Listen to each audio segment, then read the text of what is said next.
السلام عليكم ورحمة الله وبركاته. الحمد لله رب العالمين والعاقبة للمتقين. الصلاة والسلام على أشرف المرسلين وعلى آله وصحبه أجمعين. أما بعد، فقد قال الله سبحانه وتعالى في القرآن المجيد: أعوذ بالله من الشيطان الرجيم، بسم الله الرحمن الرحيم. وقل جاء الحق وزهق الباطل إن الباطل كان زهوقا. صدق الله العلي العظيم. புகழனைத்தும் அல்லாஹ் ஒருவனுக்கே உரித்தாகட்டுமாக. சாந்தியும் ஈடேற்றமும் கண்மணி முஹம்மது ரசூலுல்லாஹ் ஸல்லல்லாஹு அலைஹி வஸல்லம் அன்னாரின் மீதும் அன்னாரின் உயர்ந்த குடும்பத்தார் மீதும் இன்னும் அவர்களை பின்பற்றிய அனைவரும் மீதும், குறிப்பாக இந்த ஒற்றைப்படை இரவில் பெண்களுக்கு இவ்வளவு வேலை இருந்தும் இவ்வளவு கூட்டத்தினரும் இருக்கின்றார்கள். அல்ஹம்துலில்லாஹ், கவனமோடு இருக்கின்றார்கள். ஆண்களும் சரி, மாஷா அல்லாஹ், எல்லோரும் கவனிக்கின்றார்கள். அல்லாஹ் உங்களுக்கு மேலான கூலியை வழங்க வேண்டும் இன்ஷா அல்லாஹ். நபி ஸல்லல்லாஹு அலைஹி வஸல்லம் அவருடைய வாழ்க்கை வரலாறை ஒரு தொடராக பாக்கியமான இந்த கடைசி 10 இரவில் நாம் பார்த்து வருகின்றோம். நபி ஸல்லல்லாஹு அலைஹி வஸல்லம் அவருடைய வரலாறு, பிறப்பிலிருந்து அவர்கள் வளர்ந்த விதம், அவருடைய வாலிபம், திருமணம், நபித்துவம், பிரச்சாரம், ஹிஜ்ரத், போர் வரை பார்த்து விட்டோம். இறுதியாக நேற்று நாம் பார்த்தது உடன்படிக்கை. முஸ்லிம்களுக்கு முற்றிலும் விருப்பமில்லாத ஒரு உடன்படிக்கை, ஆனால் அல்லாஹ்வுக்கு அது விருப்பமான ஒன்றாக மாறியது. அல்லாஹ் குர்ஆனில் சொன்னதை போல, இன்னா ஃபதஹ்னா லக ஃபதஹம் முபீனா, நபியே நாம் உங்களுக்கு தெளிவான ஒரு வெற்றியை தந்தோம் என்று அல்லாஹ் சொன்னான். அன்று சஹாபாக்கள் யாருக்கும் புரியவில்லை. நாட்கள் ஓடியது. ஹிஜ்ரி 6ஆம் நூற்றாண்டில் இந்த உடன்படிக்கை நடக்கின்றது. முஸ்லிம்கள் அனைவரும் அல்லாஹ்வின் தூதர் இப்படி ஒரு முடிவை எடுத்திருக்க கூடாது, இன்னும் யோசிச்சிருக்கலாம், சரியாக யோசித்திருந்தால் இன்னும் நல்ல ஒரு முடிவு இருந்திருக்கும், இல்லை போரே செய்திருக்கலாம் என்றெல்லாம் கருதினார்கள். ஆனால் அல்லாஹ்வுடைய உத்தரவின் பேரில் அது மிகவும் சிறப்பான ஒன்றாக மாறியது. ஏன் என்று சொன்னால், இந்த உடன்படிக்கையில் காஃபிர்களும் கையில் திட்டிருந்தார்கள். இந்த உடன்படிக்கையை பொறுத்தவரை முஸ்லிம்களுக்கு என்று சில கூட்டத்தினர் சேர்ந்திருந்தாங்க, காஃபிர்களில் சில கூட்டத்தினர் சேர்ந்திருந்தாங்க. அடுத்த 10 ஆண்டுகளுக்கு நமக்கு மத்தியில் எந்த ஒரு போரும் கிடையாது என்று இந்த உடன்படிக்கையில் இருந்தது. நபி ஸல்லல்லாஹு அலைஹி வஸல்லம் அவர்கள், நாம் நேற்றே சொல்லியிருந்தோம் என்று நினைக்கிறேன், இந்த போர்கள் எல்லாம் நடந்து கொண்டிருக்கும் பொழுது கல்வியை கொண்டு போர் செய்யக்கூடிய கல்விமான்களை ரசூலுல்லாஹ் உருவாக்கி விட்டார்கள். அது வெளியே தெரியவில்லை. முஸ்லிம்களுக்கு இந்த வீரம் மட்டும்தான் இருக்கும் என்று நினைத்தார்கள். இந்த போரெல்லாம் அமுங்கியது மக்களுக்கு என்ன பிரச்சனை என்று ரசூலுல்லாஹ்வுக்கு தெரியும். இவர்கள் இந்த மார்க்கத்தை புரியாததன் காரணமாகத்தான் நம்மளை எதிர்க்கின்றார்கள். இப்போ அடுத்த வேலை என்ன? மக்களுக்கு மார்க்கத்தை புரிய வைக்க தயார்படுத்தி விடுத்த கூட்டம் இருந்தது. கல்வி உடையவர்கள் சென்றார்கள். 8 திக்கிலும் சென்றார்கள். அரபியா முழுவதும் ஒரு கிராமத்தையும் விடலை, ஒரு சந்தையும் விடலை, எல்லா சஹாபாக்களும் சென்றார்கள். இந்த மார்க்கத்துடைய பிரச்சாரத்தை மேற்கொண்டார்கள். இஸ்லாம்னா என்ன, ஓரிரை கொள்கைன்னா என்ன, நபிகள் நாயகம்னா என்ன, எல்லா விடைகளும் சொன்னார்கள்.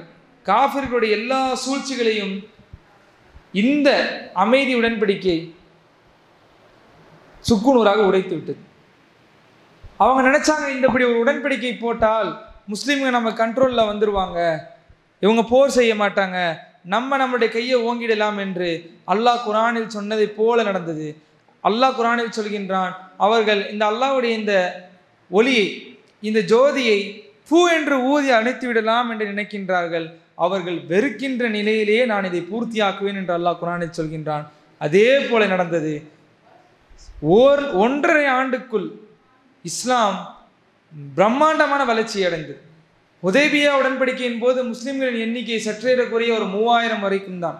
ஹுதைபியா உடன்படிக்கைக்கு பிறகு நடந்த பிரச்சாரத்திலும் அல்லாஹ்வுடைய மிகப்பெரிய உதவியின் காரணமாக முஸ்லிம்களுடைய எண்ணிக்கை 15,000 20,000 வரை உயர்ந்து விட்டது. காஃபிர்களுக்கு மிகப்பெரிய அதிர்ச்சி. இப்படிப்பட்ட ஒரு தெளிவான வெற்றி முஸ்லிம்கள் அடைவார்கள் என்ற காஃபிர்கள் நினைக்கவில்லை. நபி ஸல்லல்லாஹு அலைஹி வஸல்லம் அவர்களுடன் உடன்படிக்கை செய்தவர்களும் முஸ்லிம்களாக இருந்தார்கள், முஸ்லீம் அல்லாத கூட்டத்திலும் இருந்தாங்க, காஃபிரிடத்திலும் இருந்தாங்க. ஹிஜ்ரி 8 ஆகுது. காஃபிர்களுக்கு பொறுக்க முடியவில்லை. எப்படியாவது இந்த கூட்டத்தை அழிச்சிடணும் என்ற அந்த குருட்டுத்தனமான புத்தியில் ஒரு தவறை செய்தார்கள். நபி ஸல்லல்லாஹு அலைஹி வஸல்லம் அவங்களுடைய கூட்டத்தில் அவங்களோட ஜாயின் பண்ண அந்த குரூப்பில் ஹுஸா என்ற ஒரு கோத்திரம் இருந்தார். ஹுஸா என்ற கோத்திரம், பனு ஹுஸா. காஃபிர்களிடத்தில் இருந்த கூட்டத்தின பேர் பனு பக்கர். இந்த கோத்திரத்தார்கள் இருந்தாங்க. இந்த 2 கோத்திரத்தார்களுக்கு மத்தியில் சின்ன சின்னதாக ஆரம்பித்த சண்டை, ஒருத்தருக்கு ஒருத்தர் இந்த சண்டை புகஞ்சிக்கிட்டே இருந்துச்சு. இந்த குறிப்பிட்ட காலத்தில் நாட்கள் செல்ல செல்ல இந்த சண்டை பெரிதானது. பனு பக்கர் என்ன செஞ்சாங்க, குறைஷி தலைவர்கிட்ட தான் அணுகுனாங்க. இப்படி சண்டை நடக்குது, இப்படி ஒப்பந்தம் இருக்குது, என்ன செய்யலாம்? குறைஷி தலைவர்கள் என்ன சொன்னாங்கன்னா, அந்த கூட்டத்தில் கொன்னுடுங்க, சில பேரை பிரச்சனை பண்ணுறவங்கள கொன்னுடுங்க அப்படின்னு சொன்னாங்க. அதற்கான ஆயுத உதவிகளையும் ஆள்பனத்தையும் குறைஷிகளே கொடுத்தார்கள். திடீரென்று தாக்குதலை நடத்தினார்கள் ஹுஸா கோத்திரத்தின் மீது. பனு பக்கர் கடுமையான சேதம் ஏற்பட்டது ஹுஸாவுக்கு. சிலர் கொலை செய்யப்பட்டார்கள். இந்த விஷயத்தை தெரிந்த ஹுஸா கோத்தினத்தினர் இப்படி குறைஷிகள் உதவி செஞ்சிருக்காங்கன்னு அவர்களிருந்து சிலர் வந்தார்கள். நபி ஸல்லல்லாஹு அலைஹி வஸல்லம் அவர்கள், யா ரசூலல்லாஹ், நாங்கள் உங்களிடத்தில் உடன்படிக்கை சேர்ந்து அவங்களிடத்தில் போட்டோம், இப்படி பிரச்சனை நடந்துகிட்டே இருந்துச்சு, நாங்கள் இதை இப்படியே முடிஞ்சிடும் நினச்சோம், ஆனால் எதிர்பாராமல் எங்களை தாக்கி எங்களுடைய சகோதரர்களை கொன்று விட்டார்கள், நாங்கள் என்ன செய்வது? குறைஷி தலைவர்களில் சில வரம்பு மீறியவர்கள் இதை செய்தார்கள். ஆனால் அபூ சுஃபியான் இந்த விஷயத்தை பற்றி கொஞ்சம் கவனமாக இல்லை. அபூ சுஃபியான் தான் மக்காவுடைய தலைவராக இப்போது இருக்கிறார். அபூ சுஃபியானுக்கு இந்த விஷயம் தெரிந்து, முஸ்லீமுடைய பலமும் அபூ சுஃபியானுக்கு தெரியும், முன்ன இருந்த மாதிரி இல்லை. யாரும் சொல்வதற்கு முன்னால் அவர் ஒரு பக்கம் மதீனாவுக்கு வந்து விட்டார். இந்த பனு ஹுஸாவிலிருந்து வந்த சஹாபி ரசூலுல்லாஹ் இடத்துல மட்டும்தான் சொன்னாங்க, யா ரசூலுல்லாஹ் இப்படி ஆச்சுன்னு. ரசூலுல்லாஹ் அதை யாரிடத்திலும் சொல்லவில்லை. அபூ சுஃபியான் மதீனாவுக்கு வந்தார், திடீரென்று வந்தார். எல்லோரும் ஆச்சரியமாக பார்த்தார்கள். அபூ சுஃபியான் வந்துட்டார், அபூ சுஃபியான் வந்துட்டார். உம்மு ஹபீபா, உம்மு ஹபீபா அவர்கள் யார் என்று சொன்னால் நம்முடைய தாயார் ரசூலுல்லாஹுடைய மனைவி, அபூ சுஃபியானுடைய மகள். அபூ சுஃபியான் கடுமையாக இஸ்லாத்தை எதிர்த்தாலும் அவருடைய மகள் இஸ்லாத்தை ஆரம்ப நேரத்தில் ஏற்றுக்கொண்டார்கள். அபிசீனியா ஹிஜ்ரத்திலும் அவர்கள் இருந்தார்கள், மதீனாவுடைய ஹிஜ்ரத்திலும் இருந்தார்கள். பிற்காலத்தில் அல்லாஹ்வினுடைய உத்தரவின் பேரில் ரசூலுல்லாஹி ஸல்லல்லாஹு அலைஹி வஸல்லம் அவர்கள் திருமணமும் செய்தார்கள். நேராக மகளுடைய வீட்டுக்கு வராங்க. வீட்டுக்கு வந்து உள்ளே வந்த உடனே தந்தை வந்திருக்கின்றாங்க, சந்தோஷமாக உள்ளே வாங்கன்னு சொன்னாங்க. வந்தவர் ரசூலுல்லாஹ்வினுடைய விரிப்பில் உட்காரலாம் அப்படின்னு வந்து உட்கார்றாரு. அப்படி விரிப்பை வெடுக்குன்னு இழுத்தாங்க. இவருக்கு ஆச்சரியம். அப்புறம் அவர்கள் சொன்னார்கள், அல்லாஹ்வின் திருத்தூருடைய விரிப்பில் உட்கார்ற அளவுக்கு உங்களுக்கு தகுதி இல்லை, நீங்கள் என்னுடைய தந்தை தான், என்ன இருந்தாலும் அவர் அல்லாஹ்வுடைய ரசூல், நீங்கள் சுத்தமானவரும் இல்லை, அதற்கு தகுதியானவரும் இல்லை, வேற எடுத்துட்டு வரேன், வெயிட் பண்ணுங்கன்னு சொன்னாங்க. அவர் உட்காரவே இல்லை. அப்பொழுதே வீட்டிலேருந்து வெளியே போயிட்டார்.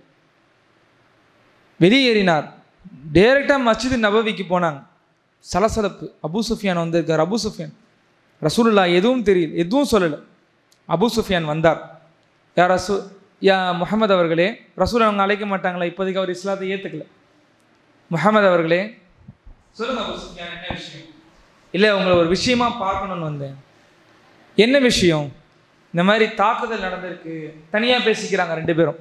தாக்குதல் நடந்திருக்கு, இதுக்கும் குறைஷிக்கும் இந்த சம்மந்தமும் இல்லை, பனு பக்கர் தான் தெரியாமல் பண்ணிட்டாங்க. சரி, அப்படிங்களா? இதை பேசிகிட்டு இருக்கும் பொழுதே பக்கத்தில் தான் அந்த சஹாபி நிற்கிறார். ஹுஸா கோத்திரத்துடைய சஹாபி பக்கத்தில் தான் நிற்கிறார். குறைஷிகள் தான் இப்படி பண்ணாங்கன்னு அவர் குற்றச்சாட்டு வச்சு பக்கத்தில் நின்று இதை கேட்கவும் செய்கின்றார். ரசூலுல்லாஹி ஸல்லல்லாஹு அலைஹி வஸல்லம் அவர்கள் எந்த பதிலும் சொல்லவில்லை. நீங்கள் தான் எந்த தவறும் செய்யலை, நீங்கள் போகலாம், நீங்கள் ஒப்பந்தத்தையும் மீறலை, எந்த தவறையும் செய்யலை, நீங்கள் இவ்வளோ தூரம் வந்து என்னை பார்க்க வேண்டியது இருக்குது, ஒன்றும் பிரச்சனை இல்லை, பார்த்துக்கலாம், நீங்கள் போகலாம் என்று சொன்னார்கள். அபூ சுஃபியான் 2 மனநிலையோடு வெளியே போனார். உண்மையிலேயே தெரிஞ்சிட்டு தெரியாத மாதிரி இருக்கிறாரா, இல்லை தெரியாமல் தெரிஞ்சால் என்ன ஆகும், இந்த குழப்பத்துடனே வெளியேறார் மதீனாவை விட்டு. ரசூலுல்லாஹி ஸல்லல்லாஹு அலைஹி வஸல்லம் அவர்கள் அபூபக்கர் சித்திக் ரலியல்லாஹு கூப்பிட்டாங்க. அபூபக்கரே, ஒரு படையை திரட்டுங்கள், பலமிக்க பிரம்மாண்டமான படையை திரட்டுங்கள் என்று சொன்னார்கள். யா ரசூலுல்லாஹ், எதற்காக? ரசூலுல்லாஹ் அவர்களுக்கு மட்டும் என்ன விஷயம் என்று சொன்னார்கள். சொல்லி முடித்தவுடன் அபூபக்கர் பிரம்மாண்டமான படையை திரட்டினார்.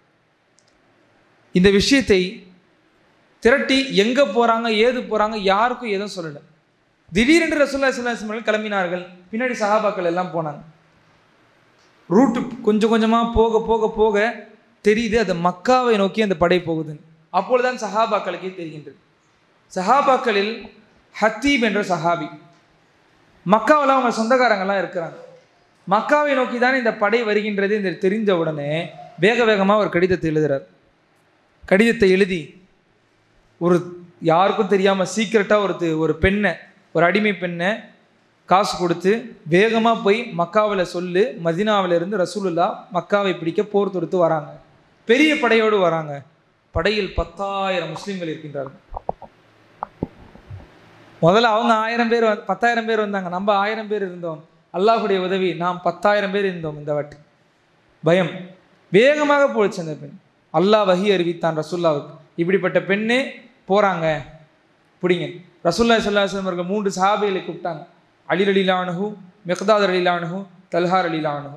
3 பேரையும் நீங்கள் வேகமாக போங்க, ஒரு இடத்துல மதீனாவுடைய எல்லையில் இந்த இடத்துல நீங்கள் அந்த பெண்ணை சந்திப்பீங்க. அந்த பெண்ணுக்கிட்ட ஒரு கடிதம் இருக்குது, அந்த கடிதத்தை வாங்கிட்டு வாங்க. 3 பேரும் போனாங்க. ரசூலுல்லாஹ் சொன்ன இடத்துல அந்த பெண்ணை பிடித்து விட்டார்கள். சொன்ன இடத்துல அந்த பெண்ணை பிடித்து விட்டாங்க. பிடிச்சு, எங்கே போகிறேன்? இல்லை சும்மா பயணம் போகிறேன். உண்மையை சொல்கிறியா இல்லை எப்படி அப்படின்னு கேட்குறாங்க. அலிரடின்னு தான் பேசுகிறாங்க. அவங்க தோரணையே டிஃப்ரெண்ட்டாக இருக்குது. இல்லை நான் மக்காவுக்கு போகிறேன். எதுக்கு போகிறேன்? இல்லை சும்மா ஒரு வேலையாக போகிறேன். உன்னிடத்தில் ஒரு கடிதம் இருக்கின்றது என்று நபி ஸல்லல்லாஹு அலைஹி வஸல்லம் சொல்லியிருக்காங்க. அந்த கடிதத்தை நீயாக கொடுத்து விடு. என்னிடத்தில் அப்படிலாம் எந்த கடிதமும் இல்லை. 3 பேரும் அப்படி கொஞ்சம் அமைதியாக இருந்தாங்க. அலிரடின்னு பார்த்துக்கிட்டே இருந்தாங்க. வரலாற்றில் இவரை போன்ற அறிவாளியை இந்த முஸ்லீம் சமுதாயம் பார்த்ததில்லை. இன்னைக்கும் சரி, அறிவுடைய மார்க்கத்துடைய விஷயத்தில் அலி ரலியல்லாஹு அன்ஹு தான் முதல் இடம். ரசூலுல்லாஹ் இப்படி சொல்வார்கள், அன மதீனத்து இல்மி வ அலிஹு பாபுஹா என்று சொல்வார்கள். நான் மதீனத்துடைய, அதாவது கல்வியுடைய பட்டினமாகுவேன், அலி அதனுடைய கதவாக இருப்பார். அலி ரலியல்லாஹு அன்ஹு பார்த்து அந்த பெண்ணிடத்தில் சொன்னார், லி துஹ்ரி ஜன்னல் கிதாப அவ் நுல்கி அன்னஸ்யாப, நீயாக அந்த கடிதத்தை வெளியேற்றிவிடு, நீயாக அந்த கடிதத்தை வெளியேற்றிவிடு, இல்லை என்றால் உன் ஆடையை களைந்து நான் வெளியேற்றுவேன். 2 சான்ஸ். ஒன்று நீயா கடிதத்தை கொடுத்துடணும், இல்லையா நான் செக் பண்ணுவேன், அது நல்லா இருக்காது அப்படின்ற மாதிரி சொன்னாங்க. இந்த வார்த்தையை சொன்னோன்னே அந்த பெண்ணுக்கு தெரிஞ்சது வேற மாதிரி போகுது. முடியே இந்த கூந்தலில் அப்படி மறைச்சி மேலே அப்படி துணியெல்லாம் போட்டு அந்த பெண்ணு வச்சுருந்தாங்க. அங்கேருந்து அந்த கடிதத்தை எடுத்து கொடுத்தாங்க. வேகமாக வந்தாங்க. வந்த உடனே ரசூலுல்லாஹ் கிட்ட கொடுத்தாங்க. யார் எழுதியிருக்காங்கன்னா ஹத்தீப் எழுதியிருக்காங்கன்னு தெரிஞ்சுது. ஹத்தீபை அழைத்தார்கள் நபி ஸல்லல்லாஹு அலைஹி வஸல்லம் அவர்கள். ஏன் எழுதுனீங்க? யார் ரசூலுல்லாஹ், நம்ம இவ்வளோ பெரிய படையோடு போகிறோம், எனக்கு போகும்போதே தெரியுது நம்ம மக்காவை நோக்கி தான் போகிறோம், குடும்பத்தை பாதுகாக்கணுன்றதுக்காக சொன்னேன். அப்படிங்களா, சரி போங்க அப்படின்னா. எதுவுமே சொல்ல. உமர் ரலியல்லாஹு அன்ஹு பக்கத்தில் இருந்து பார்த்தவங்க, யார் ரசூலுல்லாஹ் நீங்கள் என்ன செய்கிறீங்க? யார் ரசூலுல்லாஹ், அவர் இப்படிப்பட்ட ஒரு காரியத்தை செஞ்சுருக்காரு, நமக்கு எதிராக நீங்கள் எதுவுமே செய்யலையா? ரசூலுல்லாஹ் சொன்னார்கள், யஅலமு மா ஷிஅ்தும் ஃபஇன்னி கத் கஃபர்து லக்கும் என்ற குர்ஆனுடைய வசனம் இருக்குது. அறிந்து கொள்ளுங்கள், அவர்கள் என்ன வேணாலும் செய்யட்டும், என்ன வேணாலும் செய்யட்டும், அவர்களை நாம் மன்னிப்போம் என்ற குர்ஆனுடைய வசனம் இருக்குது. யார் இவர் என்றால் ஹத்தீப், பத்ரில் பங்கேற்ற சஹாபி. இந்த சஹாபி பத்ரில் கலந்துக்கிட்ட எல்லா சஹாபாக்களையும் பார்த்து அல்லாஹ் சொன்னான், அவர்கள் என்ன வேண்டுமானாலும் செய்து கொள்ளட்டும், அவர்களை நாம் மன்னித்து விட்டோம் என்று அல்லாஹ் சொன்னான். இப்படிப்பட்ட ஒருத்தரை நாம் என்ன செய்வது உமர்? நீங்கள் சொல்லுங்கள். அல்லாஹ்வே அவர்களை மன்னித்து விட்டான், நாம் என்ன செய்வது இவருடைய விஷயத்தில்? எதுவும் வேண்டாம், அவர் போகட்டும், அவர் செஞ்சது சரிதான், அவர் குடும்பத்தை காப்பாற்றணும்னு நினைச்சார். போக போக மக்காவை நெருங்க மக்களுக்கு எல்லோருக்கும் தெரிந்தது, நாம் மக்காவை நோக்கி தான் ரசூலுல்லாஹ் இந்த படையை நகர்த்தி போகின்றார்கள். Full armed force. இந்த வாட்டி நம்ம ரொம்ப பலமிக்க ஃபோர்ஸாக இருக்கிறோம். உள்ளே போகிறாங்க, மக்காவை நெருங்க, மக்காவுடைய எல்லைக்கு வரும் பொழுது மக்காவாசிகளுக்கு தெரியுது நபி ஸல்லல்லாஹு அலைஹி வஸல்லம் அவர்கள் இவ்வளோ பெரிய படையோடு போர் தொடுத்து வராங்க. இரவு நேரம் மக்காவுடைய எல்லையை நெருங்கும் பொழுது ரசூலுல்லாஹ் சொல்கிறாங்க, ஒவ்வொருத்தரும் உங்களுடைய கையில் இருக்கக்கூடிய விளக்கில் நெருப்பை ஏற்றணும்.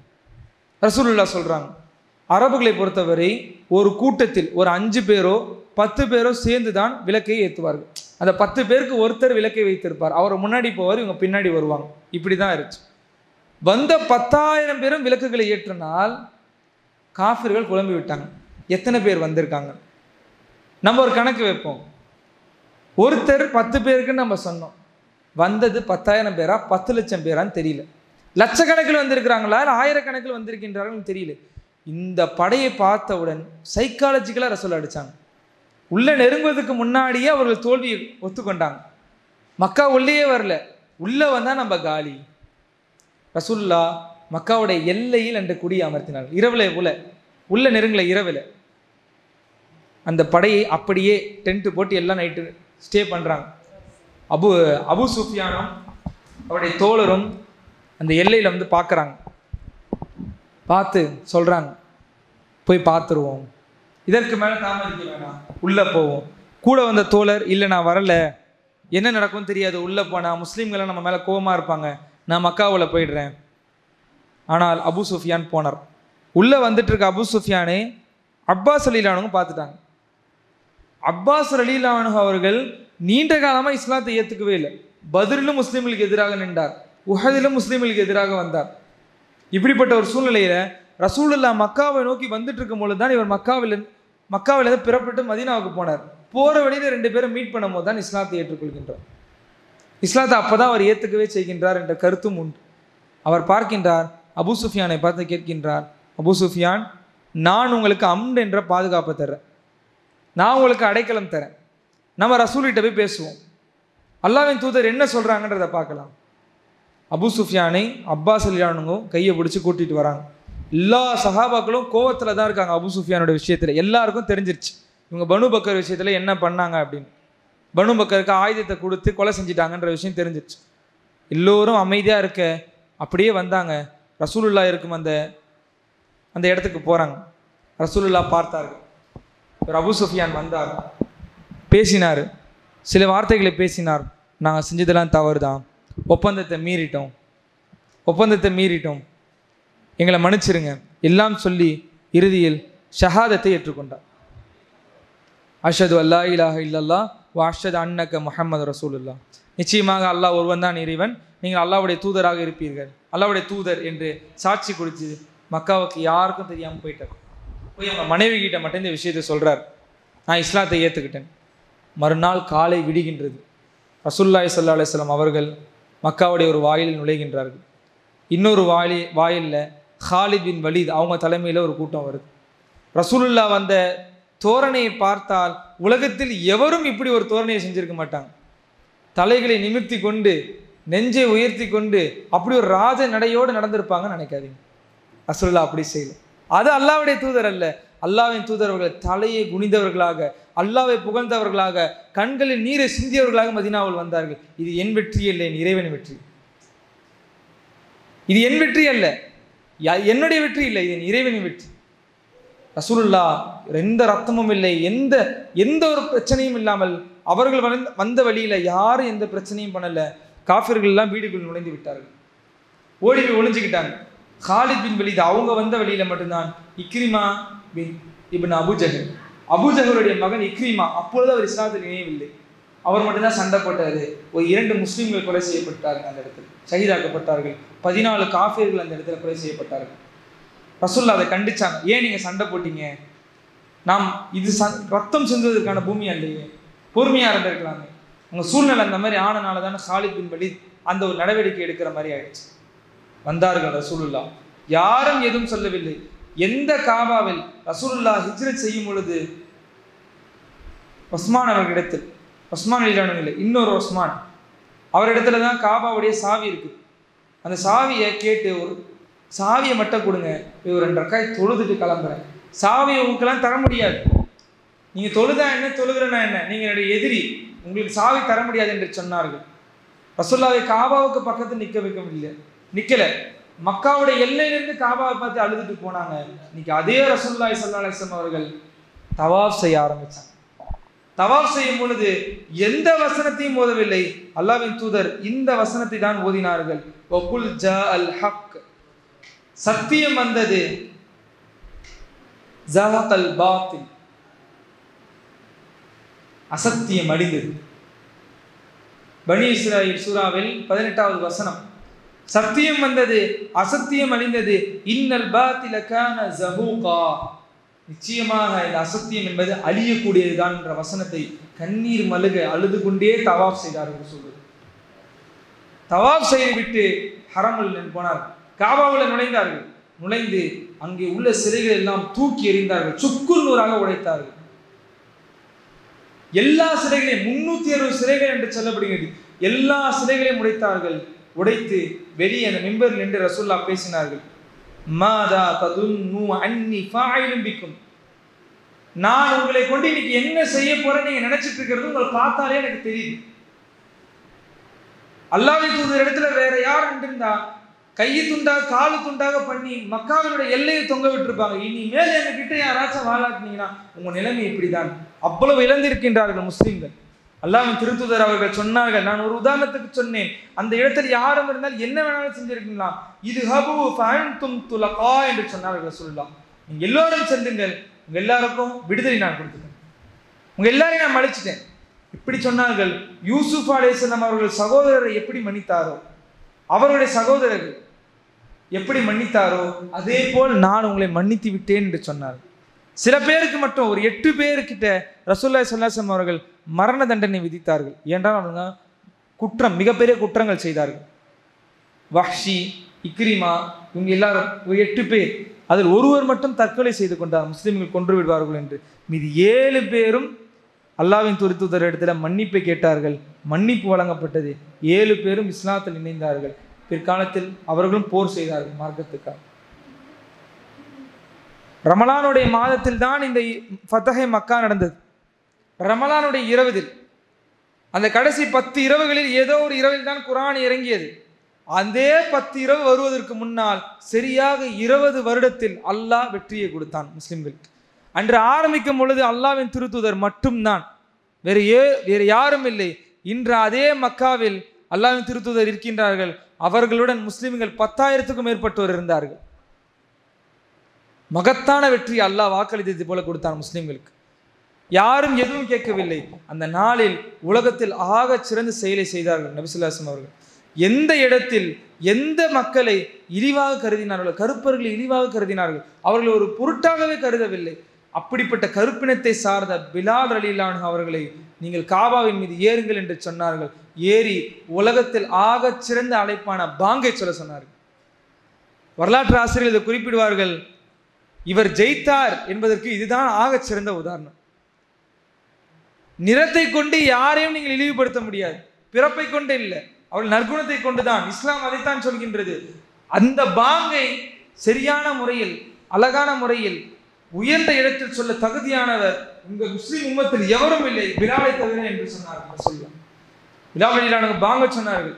அப்ப காஃபிர்ல ஒரு 2 பேர் பார்த்து சொன்னாங்களாம், நல்ல வேலை எங்க அப்பா இல்லை, இந்த காட்சியை மட்டும் பார்த்துருந்தா இதை பார்த்தே செஞ்சிருப்பான் அப்படின்னு சொன்னார். வரலாற்று ஆசிரியர்கள் இதை பதிவு செய்கிறாங்க. மக்காவில் மகத்தான வெற்றி அடைந்தார்கள் ரசூலுல்லாஹ். காபாவில் தொழுதார்கள். அல்லாஹ் அடுத்த நாள், ஃபத்ஹே மக்காவுக்கு அடுத்த நாள் ரமலானுடைய 21 அல்லாஹ் வசனத்தை இறக்குகின்றான். இது இனிமே ஹரம் ஷரீஃப், இதற்குள் காஃபிர்கள் வாழ்வதற்கு அனுமதி இல்லை. ஒன்று இருந்தால் முஸ்லீமாக இருக்கணும், இல்லை என்றால் வெளியேறுங்கள் என்று அல்லாஹ் சொன்னான். இதையும் சொன்னான். மஸ்ஜித் நபவி இருக்கக்கூடிய அந்த மதீனாவையும் சொன்னான். இரண்டும் இந்த ஹரம் ஷெரீஃப் என்ற வசனம் இறங்கியது. காஃபிர்கள் எல்லோரும் வெளியேற்றப்பட்டார்கள். இருந்தால் முஸ்லீமாக தான் இருக்கும். சொற்ப காலத்திற்குள் அரேபியா முழுக்க ஆட்சி முஸ்லீம் இடத்தில் வந்தது. ஆயிரக்கணக்கில் இருந்த நாம் லட்சக்கணக்கில் மாறினோம். இங்கிருந்து ரசூலுல்லாஹி ஸல்லல்லாஹு அலைஹி வஸல்லம் அவர்கள் இந்த வெற்றிக்கு பிறகு பாரசீக நாட்டை நோக்கி ஒரு படையையும் ரோம நாட்டை நோக்கி ஒரு படையையும் ரசூலுல்லாஹ் அனுப்பினார்கள். அவர்களும் வெற்றி கொண்டார்கள். பெரிய வரலாறு, நீண்ட வரலாறு. நமக்கு இருக்க கொஞ்ச நேரத்தில் இன்ஷா அல்லாஹ் இன்று கடைசி நாளாக இருக்கலாம், அல்லாஹு ஆலம் என்பதன் காரணமாக நாம் இன்று வரலாறு நிறைவு செய்ய தான் இருக்கின்றோம்.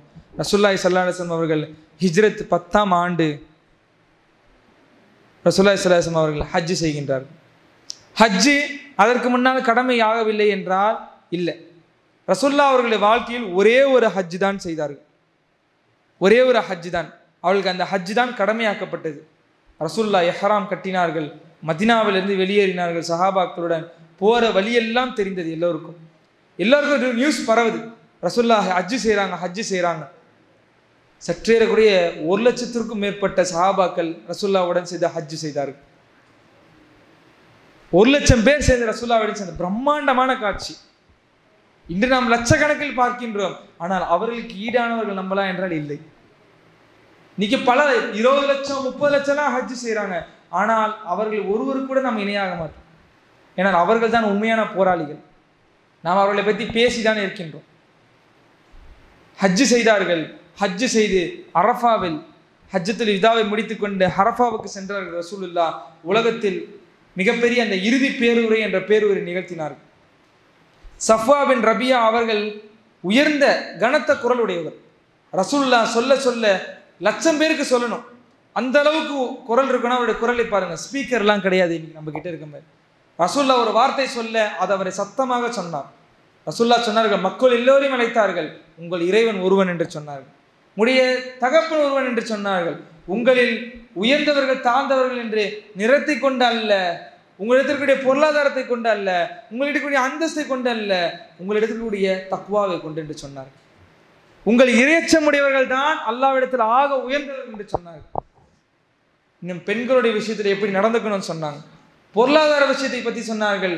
அன்றைய தினம் ரசூலுல்லாஹி ஸல்லல்லாஹு அலைஹி வஸல்லம் பொருளாதார விஷயத்தை எல்லாத்தையும் சொல்லிட்டு, வட்டியை ஹராம், அல்லாஹ் வட்டியை ஹராமாக்கி இருக்கின்றான், வட்டியை நான் தடை செய்து விட்டேன், அதற்கு சான்றாக என் குடும்பத்திற்கு அப்பாஸ் அவருடைய வட்டி கடனை அவர் ஒருத்தருக்கு வட்டி கொடுத்திருக்காரு, அதை நான் இந்த அரஃபாவில் வைத்தே ரத்து செய்கின்றேன். இனி யாரும் வட்டியை இருக்கக்கூடாது, வட்டி கொடுக்கவும் கூடாது, வாங்கவும் கூடாது என்று சொன்னார்கள்.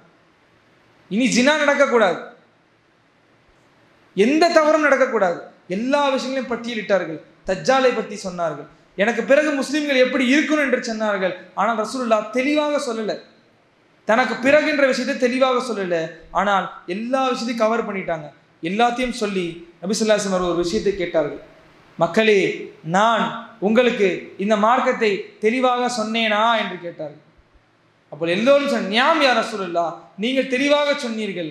இந்த வார்த்தையை சொன்னவுடன் ரசூலுல்லாஹி ஸல்லல்லாஹு அலைஹி வஸல்லம் அவர்கள் அவனுடைய இஷாராவானை விரலை தூக்கி, யா அல்லாஹ் நீயே இதற்கு சாட்சி, நீயே இதற்கு சாட்சி என்று 3 முறை சொன்னார்கள். அப்பொழுதுதான் சூரா மாயிதாவுடைய 3வது வசனமான அந்த பிரபலமிக்க வசனம் இறங்கியது.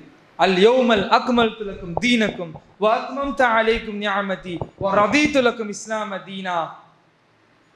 நாம் அல் யௌமல் அக்மல்து லக்கும் தீனக்கும், இந்த நாளில் உங்களுடைய மார்க்கத்தை நாம் பூர்த்தியாக்கி விட்டோம். வ அத்மம்து அலைக்கும் நிஅமதி, நம்முடைய நியாமத்தை உங்கள் மீது முழுமையாக ஆக்கிவிட்டோம். வ ரதீது லக்கும் இஸ்லாம தீனா, அல்லாஹ்விடத்தில் அங்கீகரிக்கப்பட்ட மார்க்கம் என்பது உங்களிடத்தில் இஸ்லாம் மட்டும்தான் என்று அல்லாஹ் பறைசாற்றினான். இனி உங்களுக்குன்னு வேற எந்த மார்க்கமும் கிடையாது, நீங்க எதையும் புதுசாக உருவாக்கிக்கலாம் தேவையில்லை. அல்லாஹ்விடத்தில் அங்கீகரிக்கப்பட்ட மார்க்கம் என்பது இஸ்லாம் தான். அன்றைய தினம் அல்லாஹ் அதை பரிபூர்ணமாக்கிட்டான். இது சஹீஹான ஹதீஸ். உமர் ரலியல்லாஹு அன்ஹு அறிவிக்கின்றார்கள், அரஃபா தினத்தில் தான் இந்த வசனம் இறங்கியது என்று சொல்லி அறிவித்தார்கள் இந்த ஹதீஸை. இந்த நடந்துகிட்டே இருக்கும்போது எல்லாம் முடிந்தது. சஹாபாக்கள் எல்லாம் கொண்டாடினார்கள் அந்த நாளை.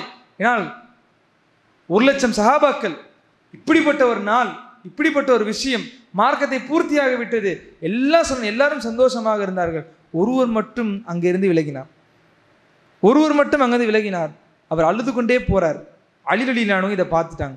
அவரை போக போக அவரை பின்தொடர்ந்து அப்படியே போனார். அவர் வீட்டுக்குள்ளே போயிட்டாரு. வீட்டை திறந்து போகின்றார். அவர் அழுகின்றார், ரொம்ப தேம்பி அழுகின்றார். அவர் பெயர் அபூபக்கர் சித்தீக். அபூபக்கர் மட்டும் தனியாக அழுகின்றார். நீங்க மட்டும் ஏன் அழுகுறீங்க? முஸ்லிம்கள் எல்லாம் அந்த நாளை கொண்டாடி கொண்டிருக்கின்றார்கள். இது நமக்கு மகத்தான ஒரு நாள், ஏன் நீங்க மட்டும் அழுகுறீங்க? அப்பொழுது அவர் சொன்னார், எல்லாம் பூர்த்தியாகி விட்டது என்று நினைக்கின்றீர்களே, ரசூலுல்லாஹ் நம்மை விட்டு போக இருக்கின்றார்கள், உங்களுக்கு தெரியலையா? ரசூலுல்லாஹ் நம்மை விட்டு பிரிய போகின்றார்கள், அது உங்களுக்கு தெரியலையா? சொன்ன உடனே அலி ரலியல்லாஹு அன்ஹு அழுகையை தாங்க முடியவில்லை. 2 பேரும் அழுக ஆரம்பிக்கிறார்கள். நாட்கள் போகின்றது. ரசூலுல்லாஹ் மதீனாவுக்கு திரும்புகின்றார்கள். மதீனாவுக்கு வந்தார்கள். ஆனால் இதுக்கப்புறம் ரசூலுல்லாஹ் யார் இடத்துல பேசினாலும் சஹாபாக்கள் சொல்லுவார்கள், ஒரு நீண்ட தூரம் பயணத்தை மேற்கொள்வர் எப்படி பேசுவாரோ அப்படி பேசினான். நான் உங்க கூட இருக்க மாட்டேன், பார்த்துக்கோங்க, திரும்பி இருப்பேன், நான் வருவேனான்னு தெரியாது, பார்த்துக்கோங்க. யாரை பார்த்தாலும் அதிகமாக மக்பராவுக்கு போக ஆரம்பித்தார்கள், ஜனாசா மையத்திற்குரிய இடத்துக்கு போக ஆரம்பித்தார்கள். இந்த மையத்துக்கிட்ட போய் துவா செய்ய ஆரம்பித்தாங்க. ரொம்ப நேரம் நின்று துவா செய்வாங்க, ரொம்ப நேரம் செய்வாங்க. சஹாபாக்கள் இதெல்லாம் பார்த்துக்கிட்டே இருக்காங்க. நாளுக்கு நாள் சஹாபாக்களுக்கு தெரிகின்றது. சஃபருடைய 29வது நாள் ரசூலுல்லாஹ் அவங்க உடல்நிலை குறைவால் மக்ரிபுடைய தொழுகை வைத்து வீட்டிற்கு வராங்க. உடம்பு சரியில்லாமல் ஆயிடுச்சு. கடுமையான தலைவலி, கடுமையான காய்ச்சல். ரசூலுல்லாஹ்வால் எந்திரிக்கவே முடியல. அதிலிருந்து சரியாக 13 நாட்கள் ரசூலுல்லாஹ் மிகவும் நோய்வாய்ப்பட்டார்கள். சஹாபாக்கள் சிலர் ரசூலுல்லாஹ்வை பார்ப்பாங்க, யா ரசூலுல்லாஹ், அல்லாஹ் உங்களுக்கு ஷிஃபாவை இன்னும் தரலையா? ஏன் உங்களுக்கு இப்படி ஒரு சூழ்நிலை? உங்களுக்கு எப்படி இருக்கின்றது? உங்கள் நிலை எப்படி இருக்கின்றது? சஹாபாக்களை பார்த்து ரசூலுல்லாஹ் சொன்னாங்க, வெளியில் சொல்ல முடியாத அளவுக்கு எனக்கு வேதனை இருக்கின்றது. ரசூலுல்லாஹி ஸல்லல்லாஹு அலைஹி வஸல்லம் அவர்களுக்கு 40 ஆண்களுடைய சக்தியை அல்லாஹ் கொடுத்திருந்தான். அப்போ வலி ஏற்பட்டாலும் அப்படி தான் இருக்கும். வஹியை தாங்க வேண்டும் என்றால் அவ்வளவு சக்தியை அவங்களுக்கு அல்லாஹ் கொடுத்திருந்தான். வலியும் கடுமையாக இருந்தது. ரசூலுல்லாஹ்வால் தொழு வைக்க முடியல. ரசூலுல்லாஹ் வஃபாத் ஆவதற்கு 5 நாட்களுக்கு முன்னால் வீட்டுக்கு வராங்க. அலி ரலியல்லாஹு அன்ஹு, அப்பாஸ் ரலியல்லாஹு அன்ஹு, ரசூலுல்லாஹ் மஸ்ஜிதுக்கு வாங்க. ரசூலுல்லாஹ்வால் எந்திரிச்சு நடக்க முடியல. இருவரும் அவங்களை தோள்களில் கையை போட்டுக்கிட்டு ஆயிஷா ரலியல்லாஹு அன்ஹா சொல்கிறாங்க, அப்படி ரசூலுல்லாஹ்வை இழுத்துக்கிட்டு போனாங்க பள்ளிவாசலுக்கு. ரசூலுல்லாஹ் அதை போகிற போது அந்த மண்ணை ரசூலுல்லாஹ் கோடிட்டார்கள். அந்த விரல் கோடிடுது. நடக்க முடியாமல் இழுத்துக்கிட்டே போனாங்க. பள்ளிவாசலுக்கு போனார்கள். கொஞ்ச நேரம் பள்ளிவாசலில் இருந்தாங்க. அதுக்கு மேலே இருக்க முடியல, மீண்டும் வீடு திரும்பினார்கள். நாளுக்கு நாள் ரசூலுல்லாஹ்வுக்கு உடம்பு சரியில்லாமல் ஆயிடுச்சு. ரொம்ப முடியாமல் ஆயிட்டாங்க. தன்னிடத்துல இருக்கிறதெல்லாம் சதக்கா பண்ணாங்க. யாருக்கும் ஏதோ செஞ்சுட்டேனான்றதை ரசூலுல்லாஹ் கேட்க ஆரம்பித்தாங்க. ஏதோ யாருக்கும் நான் பாக்கி வச்சுட்டேனா, யாரையும் நான் காயப்படுத்திட்டேனா, ஏதோ இருந்தா சொல்லுங்க, சொல்லி அனுப்புறாங்க. ஒரு சஹாபி யார் ரசூலுல்லாஹ், நீங்கள் எனக்கு ஒரு 3 திர்ஹம் தரணும்.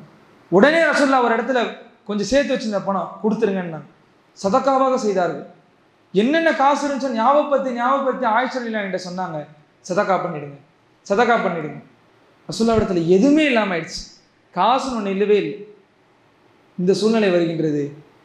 அறிஞர் பெருமக்கள் ரசூலுல்லாஹ்வுடைய பிறப்புடைய நாளில் கருத்து வேறுபாடுகள் கொண்டிருக்கலாம், ஆனால் இறப்புடைய நாளில் எந்த கருத்து வேறுபாடும் இல்லை. ரஜப் மாதம் 12ஆம் நாள் விடியற் காலையில் ரசூலுல்லாஹி ஸல்லல்லாஹு அலைஹி வஸல்லம் அவர்கள் ஆயிஷா ரலியல்லாஹு அன்ஹா கூப்பிடுறாங்க, இஷாரா செய்யுங்க, மிஸ்வாக் செய்யணும். சொல்ல முடியல ரசூலுல்லாஹ்வால, மிஸ்வாக் செய்யணும். மிஸ்வாக்கோட குச்சி எடுத்து கொடுக்குறாங்க, செய்ய முடியல ரசூலுல்லாஹ்வால கையில் எடுத்து. ஆயிஷா ரலியல்லாஹு அன்ஹா அப்படியே தேய்க்குவான்றாங்க, இல்லை, தங்களுடைய பற்களில் அந்த மென்மையாக்கி, அந்த மிஸ்வாக்கை மென்மையாக்கி அதுக்கப்புறம் ரசூலுல்லாஹ்வுக்கு மிஸ்வாக் செய்து விடுறாங்க. செஞ்சு விட்டு க்ளீன்லாம் பண்ணி விட்டு மடியில் படுக்க வச்சுக்கிறாங்க. வலி அதிகமாக இருக்குது. அவங்க மடியில் படுத்திருக்கும் போதே அந்த சூடும் வலியும் தெரியுது. சூரா ஃபலக்கையும் நாசையும் ஓதுகின்றார்கள் ஆயிஷா ரலியல்லாஹு அன்ஹா. வலி குறைன்னு இருக்காங்க, ஊதிக்கிட்டே இருக்கிறாங்க. அப்பொழுது ரசூலுல்லாஹி ஸல்லல்லாஹு அலைஹி வஸல்லம் அவர்கிட்ட சொல்கிறாங்க, ஆயிஷா என்கிட்ட, என்னிடத்த ஜிப்ரீல் வந்தார். கஷ்டப்பட்டு சொல்கிறாங்க, ஜிப்ரீல் வந்தார். யா ரசூலல்லாஹ், உங்களுக்கு இந்த உலகத்துடைய ஆட்சி வேண்டுமா அல்லது இந்த ரஹ்மானுடைய தோழமை வேண்டுமான்னு என்று கேட்டார். நான் சொன்னேன், எனக்கு ரஹ்மானுடைய தோழமை தான் வேண்டும் என்று. ஆயிஷா ரலியல்லாஹு அன்ஹா, எனக்கு புரியுது, அடுத்து என்ன நடக்க போகுது. கொஞ்ச நேரம் அவங்க மடி லேசாகுது, கொஞ்சம் கொஞ்சமாக இறங்க தெரியுது. அல்லாஹ்வின் திருத்தூதர் அவர்கள் வஃபாத்தாகிவிட்டார். இன்னா லில்லாஹி வ இன்னா இலைஹி ராஜிஊன். நபிமார் ஒருவர் மௌத்தாகி விட்டார் என்று சொன்னால் அவர்கள் அவங்க எந்த இடத்துல மௌத்தானாங்களோ அங்கேயே தான் அடக்க வேண்டும், அதுதான் சட்டம். அனஸ் ரலியல்லாஹு அன்ஹு இப்படி சொல்வார்கள், இந்த உலகத்தில் பிரகாசமான வெளிச்சமான நாள் என்று சொன்னால் நபி ஸல்லல்லாஹு அலைஹி வஸல்லம் அவர்கள் பிறந்த நாள் தான். இந்த உலகத்தில் இருட்டான நாள் என்று சொன்னால் அது ரசூலுல்லாஹி ஸல்லல்லாஹு அலைஹி வஸல்லம் அவர்கள் மரணித்த நாள். ரசூலுல்லாஹி ஸல்லல்லாஹு அலைஹி வஸல்லம் அவர் மரணித்தார்கள். அவர்களை அலி ரலியல்லாஹு அன்ஹு அவங்க தலைமையில் தான் குளிப்பாட்டினார்கள். 2 நாட்கள் மக்கள் ரசூலுல்லாஹை பார்த்துட்டே போனாங்க. ஜனாசா தொழுதுட்டு போனாங்க. 2.5 நாட்கள் அப்படியே இருந்தார்கள் ரசூலுல்லாஹ். இந்த விஷயத்தை தெரிந்து ஓடி வந்தார்கள் எல்லையிலேருந்து. அபூபக்கர் சித்திக் ரலியல்லாஹு அன்ஹு குலுங்கி அழுதார்கள். கிட்ட போனாங்க, யா ரசூலுல்லாஹ், நீங்கள் வாழும் பொழுதும் நறுமணமாக இருந்தீர்கள், வஃபாத்தாகி இருக்கிறீங்க, இப்போவே நீங்கள் நறுமணமாக தான் இருக்கிறீங்க என்று சொன்னார்கள். எல்லா சஹாபாக்களும் நிலை குலைந்து இருந்தார்கள். உமர் ரலியல்லாஹு அன்ஹு ஏற்றுக்கவே முடியல. மஸ்ஜித் நபவிக்கு முன்னால் நின்று வாளோடு நிற்கிறார்கள். யாராச்சும் ரசூலுல்லாஹ் மௌத்தாயிட்டாங்கன்னு சொன்னீங்கன்னா தலையை துண்டாக்கி விடுவேன். அவர் தூர் சீனாய் மலைக்கு எப்படி மூசா அல்லாவை சந்திக்க போனாரோ அப்படிதான் போயிருக்காரு, திரும்பி வந்துடுவாரு, யாராச்சும் இந்த மாதிரி சொல்லிட்டு சொல்லாதீங்க என்று சொன்னார்கள். அபூபக்கர் அவர்களுக்கு உண்மை தெரியும். அரஃபாவிலே அவர் தெரிந்து கொண்டார் ரசூலுல்லாஹ் நம்மளை விட்டு பிரிவாங்க. வந்து குர்ஆனுடைய வசனத்தை ஓதி காண்பித்தார்கள். நம்முடைய நபி இவர் மனிதர் தான், இவர் மரணிப்பார், நோய்வாய்ப்படலாம், கொலை செய்யப்படலாம், இவனும் மரணிப்பார் என்ற அந்த வசனம் இவ்வாறு முடியும். இதனால் நீங்கள் அல்லாஹ்வை விட்டும் திருப்பி விடுவீர்களா? அல்லாஹ்வை வணங்குவதை விட்டு நீங்கள் திரும்பி விடுவீர்களா என்ற இந்த வசனத்தை ஓதி காண்பித்து உமர் ரலியல்லாஹு சொன்னார், ரசூலுல்லாஹ் நம்மை விட்டு பிரிந்து விட்டார்கள். உமர் மயக்க போட்டு விழுந்துட்டாங்க. சொன்ன உடனே உண்மை தெரிஞ்ச உடனே மயக்க போட்டு விழுந்துட்டாங்க. ரசூலுல்லாஹ்வுக்கு அலி ரலியல்லாஹு தலைமையில் குளிப்பாட்டப்பட்டது, கஃபன் செய்யப்பட்டது, தஃபன் செய்யப்பட்டது. அதே இடத்தில் ரசூலுல்லாஹ்வை அடக்கினார்கள். மக்கள் வந்து பார்த்து கொண்டே போனார்கள். ரசூலுல்லாஹி ஸல்லல்லாஹு அலைஹி வஸல்லம் அவர்கள் தங்கள் வாழ்க்கையில் தனக்காக எதுவும் செஞ்சு கொள்ளவில்லை, எதுவுமே செய்யலை. அவர்கள் பிறப்பிலும் நபித்துவம் கிடைப்பதற்கு முன்னாலும் சரி, நபித்துவம் கிடைத்து இந்த நபித்துவத்துடைய 23 ஆண்டுகளும் சரி, அவர்களுக்கு தேவையில்லாம இந்த சமுதாயம். ஒன்று சொல்லுவேன் நல்லா நடிகர்களே, எல்லா நபிமார்களுக்கும் அல்லாஹ் ஒரு துவாவை கொடுத்தான். அவர்களுக்காக பர்சனலாக ஒரு துவா, அதை என்ன கேட்டாலும் அல்லாஹ் அவங்க குடும்பத்துக்காக கொடுத்துருவோம். எல்லா நபிமார்களும் கேட்டார்கள். இப்ராஹிம் அலைஹிஸ்ஸலாம் கூட கேட்டாங்க அந்த துவாவை, காபாவை கட்டிட்டு அந்த துவாவை கேட்டார்கள் என்று சொல்லப்படுது. ஆனால் நபி ஸல்லல்லாஹு அலைஹி வஸல்லம் மட்டும் அந்த துவாவை கேட்கவே இல்லை. யா ரசூலுல்லாஹ் நீங்க ஏன் கேட்கணும் என்ற கேள்வி கேட்கப்பட்டது. நாளை மஹ்ஷரில் என் உம்மத்து நிற்குமே, அவங்களுக்காக யார் செய்வாங்க? அந்த துவாவை மஹ்ஷரில் அல்லாஹ்வின் தூதர் நிறுத்திவிட்டாங்க. நமக்காக நம்ம பெற்றவங்க கூட அதை செஞ்சிருக்க மாட்டாங்க. வாழும் காலமெல்லாம் ரசூலுல்லாஹ் 2 ஆடுகளை குர்பானி கொடுத்தார்கள். ஒரு ஆடு தனக்காக, இன்னொரு ஆடு என் உம்மத்தில் குர்பானை கொடுக்க முடியாமல் இருப்பார்கள், வறுமையுடையவர்கள் இருப்பார்கள், அவர்களுக்காக நான் கொடுக்கிறேன் என்று சொன்னார். வாழும் காலமெல்லாம் குர்பானை கொடுத்தார்கள். எவ்வளவோ தியாகங்களை செய்தார்கள், எவ்வளவோ செய்தார்கள், பசித்திருந்தார்கள். அவங்களுக்கு அப்படி இருக்கணும்னு அவசியமே இல்லை. பல நாட்கள் ஆயிஷா ரலியல்லாஹு எப்படி சொல்வார்கள், 2 மாதங்களுக்கு ஒரு முறை தான், 2 மாதங்கள் எங்கள் வீட்டில் அடுப்பே எரியலை. ரசூலுல்லாஹ் பல நேரத்தில் தன்னுடைய பசியை சில துண்டு ஈச்சம்பழத்தால் போக்கிப்பாங்க. பல நாட்கள் 3 நாள் 4 நாள் நோம்பிலே இருப்பாங்க. அவங்களுக்கு அப்படி இருக்கணும்னு அவசியமே இல்லை. அவர்கள் அல்லாஹ்வுக்கு நன்றியுடையவர்களாக இருந்தார்கள். இந்த சமுதாயத்தின் மீது அளவு கடந்த பாசமுள்ளவர்களாக இருந்தார்கள். அதை யார் சொல்ல வேண்டும் என்று நினைக்க வேண்டாம். அல்லாஹ்வே குர்ஆனில் சொன்னான், லக்கத் ஜாஅக்கும் ரசூலும் மின் அன்ஃபுசிக்கும், உங்களிலிருந்து நம்முடைய தூதர் வந்திருக்கின்றார். அஸீஸுன் அலைஹி மா அனித்தும் ஹரீஸுன், அவர் மூமின்களுக்கு ஏதேனும் ஒரு சிரமம் ஏற்பட்டால் அவரை மாதிரி கஷ்டப்படுற ஆள் வேற யாரும், அப்படி ஒரு கஷ்டம் பண்றார். அஸீஸுன் அலைஹி மா அனித்தும் ஹரீஸுன் அலைக்கும் பில் முஃமினீன ரவுஃபுர் ரஹீம், மூமின்கள் மீது அவர் அளவு கடந்த பாசமுடையவர்களாக இருக்கிறார் என்று சொன்னார். நீ எல்லாவின் நல்லடியார்களே, நாம் ரசூலுல்லாஹ்வின் வரலாறை பிறப்பிலிருந்து இறப்பு வரை பார்த்தோம். எப்படி வாழ்ந்தார்கள், எப்படி வளர்ந்தார்கள், எல்லோரும் பார்த்தோம். முஸ்லீம் இந்த ஏற்பாடு, இந்த நிகழ்ச்சி, இந்த விஷயத்தை செய்ததன் காரணம் நம்மின் மீது ரசூலுல்லாஹ்வின் வரலாறு தெரிய வேண்டும். எதோ தெரிஞ்சுக்கிட்டா 10ஓடு 11 இல்லை. அவர் அல்லாஹ்வின் தூதர், அல்லாஹ்வினால் இந்த உம்மத்திற்காக தேர்ந்தெடுக்கப்பட்டவர், நபிமார்கள் சிறந்தவர் நபி ஸல்லல்லாஹு அலைஹி வஸல்லம் அவர்கள். அவர்களுக்கு அல்லாஹ் எல்லாம் சிறந்ததை தான் கொடுத்தான். வேதங்களில் ஆகச் சிறந்த குர்ஆனை கொடுத்தான். பிறந்த இடம் சிறந்த இடம், வஃபாத்தான இடம் சிறந்த இடம். அவருடைய உம்மத்தில் நாம் இருந்ததன் காரணமாக மட்டும் நான் அஃதல் உம்மாவாக ஆகினோம். உம்மத்தில் ஆகச் சிறந்த உம்மத்தாக நாம் ஆகினோம். நமக்கு அந்த தகுதியில் இருக்குதா என்று கேட்டால் வல்லாஹி இல்லவே இல்லை. அல்லாஹ்வின் சத்தியமா நமக்கு அந்த அந்தஸ்து கிடையாது. அந்த அந்தஸ்து கிடைத்தது என்பது அல்லாஹ்வின் திருத்தூதர் என்பவர்கள். அவர்கள் இந்த உம்மத்தை தலைமை தாங்கியதன் காரணமாக மட்டும் நாம் உம்மத்தில் சிறந்த உம்மத்தாக மாறினோம். நாம் நன்றியுடையவராக இருக்க வேண்டும். அந்த நன்றியை நாம் எப்படி செலுத்த வேண்டும் என்று சொன்னால், இந்த வரலாற்றை இப்படியே கேட்டோம் போனோம் இல்லாமல் இந்த வரலாறின்படி வாழ வேண்டும். அவருடைய சுன்னத்தை நம்முடைய வாழ்க்கை முறையில் பின்பற்ற வேண்டும். அது நடந்தால் என்று சொன்னால் எழுதி வைத்துக் கொள்ளுங்கள், அடுத்த முறையும் இதே போன்ற ஒரு நிகழ்ச்சி நடக்கும். அப்பொழுது நீங்கள் எல்லாம் இறையச்சமுடையவர்களாக உட்கார்ந்துருக்கீங்க. இப்போ இல்லையான்னு கேட்டால் அல்ஹம்துலில்லாஹ் இருக்கதான் செய்கின்றீர்கள். அப்பொழுது நீங்களே அந்த சுவையை அதிகமாக உணர்வீர்கள். எனவே அல்லாஹ்வின் நல்லடியார்களே, நாம் இன்று நிறைவு செய்கின்றோம். ஒரே ஒரு விஷயத்தை மட்டும் இங்கிருந்து போகும்பொழுது நீங்கள் ஒன்று மட்டும் ஞாபகம் வச்சுக்கோங்க. அல்லாஹ்வின் திருத்தூதர் ஸல்லல்லாஹு அலைஹி வஸல்லம் பின்பற்றினால் மட்டும்தான் இந்த ஹயாத்தில் நமக்கு வெற்றி, ஆகிரத்திலும் வெற்றி. அந்த நாளில் எல்லா ரசூலுல்லாஹி ஸல்லல்லாஹு அலைஹி வஸல்லம் அவங்க சொல்றாங்க, மக்கள் அல்லாஹ் வந்துருவான், மாஷர் மைதானத்தில் வந்துருவான். அல்லாஹ்வை கண்டால் அந்த நரகத்தை இழுத்து வந்த உடனே மக்கள் எல்லாம் சுஜூதில் விழுந்து விடுவார்கள். அல்லாஹ் எந்திரிக்க சொல்லுவான். இது வணங்குவதற்கான நாள் அல்ல, கேள்வி கேட்கறதுக்கான நாள். விசாரிக்க ஆரம்பிக்கும் போது மக்கள் ஓடுவார்கள். ஒரு நபிமார்களிடத்தில் ஆதம் அலைஹிஸ்ஸலாத்திட்ட போவாங்க, நூஹ் அலைஹிஸ்ஸலாத்திட்ட போவாங்க, இப்ராஹிம் அலைஹிஸ்ஸலாத்திட்ட போவாங்க. எல்லோரும் கையை விரித்து விடுவார்கள். யாரும் அன்னைக்கு எந்த ஒன்றும் செய்ய மாட்டாங்க. இந்த நாளில் கடைசியாக ஈசா அலைஹிஸ்ஸலாத்திட்ட போகும்போது அவர்கள் மட்டும் இஷாரா செய்வார்கள், ரசூலுல்லாஹ் முஹம்மது ரசூல்கிட்ட போய் கேளுங்க. எல்லா மக்களும் ரசூலுல்லாஹ் இடத்துல ஓடி வருவாங்க. ஓடி வந்து, யா ரசூலுல்லாஹ் எங்களுக்காக சிபாரிசு செய்யுங்க. எல்லா மக்களும், முஸ்லீம்கள், இந்த உம்மத்து மட்டுமல்ல எல்லா உம்மத்தும் வந்து நிற்கும். ரசூலுல்லாஹ் போவார்கள், அர்ஷுக்கு முன்னால் போய் சுஜூதில் விழுவார்கள். அந்த நேரத்தில் ரசூலுல்லாஹ் என்ன துவா செய்வாங்க என்பதை, என்ன வார்த்தையை கொண்டு அல்லாஹ்விடத்துல புகழ்வாங்க என்று அல்லாஹ் ஒருவன் தான் அறிவான். ரசூலுல்லாஹ்வை அல்லாஹ் எழுந்திருங்க யா ரசூலுல்லாஹ், அல்லாஹ் இன்னைக்கு பேசிய முதல் வார்த்தை யா முஹம்மத், எழுந்திருங்க, நீங்க என்ன கேட்குறீங்களோ உங்களுக்கு அதை நிறைவேற்றப்படும். யா அல்லாஹ் என் உம்மத்தி, முதல் வார்த்தையே யா அல்லாஹ் உம்மத்தி, என்னுடைய உம்மத். என்ன செய்யணும்? அவர்களை மன்னிக்கணும். ரசூலுல்லாஹி ஸல்லல்லாஹு அலைஹி வஸல்லம் அவர்கள் யார் அன்னைக்கு ஷஃபாஅத் கொடுக்கின்றார்களோ, அவங்களுடைய சிபாரிசு யாருக்கு கிடைக்கின்றதோ அவர்கள் தான் அன்றைய தினம் சொர்க்கத்துக்குள் நுழைவார்கள். அல்லாஹும்ம ஸல்லி அலா சய்யிதினா முஹம்மத். அதிகமாக ஸலவாத்துகளை ஓதுங்கள். நமக்கு கிடைத்த தூதர் என்பவர் நம்மளை போன்ற ஒருவர் என்று சாதாரணமாக நினைத்துக் கொள்ள வேண்டாம். அவர் அல்லாஹ்வின் தூதர். அல்லாஹ்வுடைய மாண்பை அல்லாஹ்வே குர்ஆனில் சொல்கின்றான், வ ரஃபஅனா லக திக்ரக், நபியே நம்முடைய அந்த தரஜாவை உயர்த்தி விட்டோம். அல்லாஹ் தான் சொல்கின்றான், வமா அர்ஸல்நாக இல்லா ரஹ்மத்தல் லில் ஆலமீன், நபியே நாம் உங்களை அனுப்பவில்லை அகிலத்தார்களுக்கெல்லாம் நற்குடையாக. அவருடைய வரலாறின்படி வாழக்கூடிய தௌஃபீக்கி அல்லாஹ் உங்களுக்கு தர வேண்டும். குறிப்பாக பேசி எனக்கு தர வேண்டும். அதிகம் அவர்களை பற்றி நாம் படிக்க வேண்டும். அதிகம் அவங்க செய்த நல்ல அமல்கள் நாம் செய்ய வேண்டும். இப்னு தைமியா ரஹிமுல்லா அவர்கள் சொல்லுவார்கள், ரசூலுல்லாஹி ஸல்லல்லாஹு அலைஹி வஸல்லம் அவருடைய வாழ்க்கையில் உள்ள சுன்னத்தை எல்லாத்தையும் ஒரு வாட்டியாவது செஞ்சிட பார்த்துருங்க. ஒரு வாட்டியாச்சும் செய்ய பார்த்துருங்க, மிஸ் பண்ணிடாதீங்க.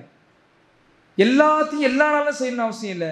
அவர்கள் செய்த ஒரு சுன்னத்தையாவது வாழ்க்கையில் ஒரு வாட்டியாவது செஞ்சு பார்த்துருங்க. அது அல்லாஹ்வுடைய நெருக்கத்தை உங்களுக்கு தரும் என்று சொன்னார்கள். நாம் ஒன்றை சொல்லி நான் முடித்து வைக்கின்றேன். இந்த துனியாவிலும் எனக்கு வெற்றி வேண்டும், ஆகிரத்திலும் வெற்றி வேண்டும். இறுதியாக சுவனத்தில் அல்லாஹ்வுடனும் அல்லாஹ்வுடைய தூதருடன் நாம் இருக்க வேண்டும் என்று விரும்பினால் ஒரே வழிதான் அல்லாஹ்வின் திருத்தூதரை முற்றிலுமாக கண்ணை மூடி பின்பற்றுவது. கண்ணை துறந்தல்ல, அது ஏன் அப்படி செஞ்சாங்க, இது ஏன் இப்படி செஞ்சாங்கன்னு இல்லை, கண்ணை மூடி நாம் பின்பற்ற வேண்டும். நீங்கள் கண்ணை மூடி இருந்த பொழுதிலும் கண்ணை துறந்துதான் இருக்கின்றீர்கள். அது உங்களுடைய கண்கள் அல்ல, அது அல்லாஹ்வின் கண்கள். அந்த கண்களில் நீங்கள் எதையும் பார்க்க மாட்டீங்க, அல்லாஹ் நாடியதை தான் பார்ப்பீர்கள்.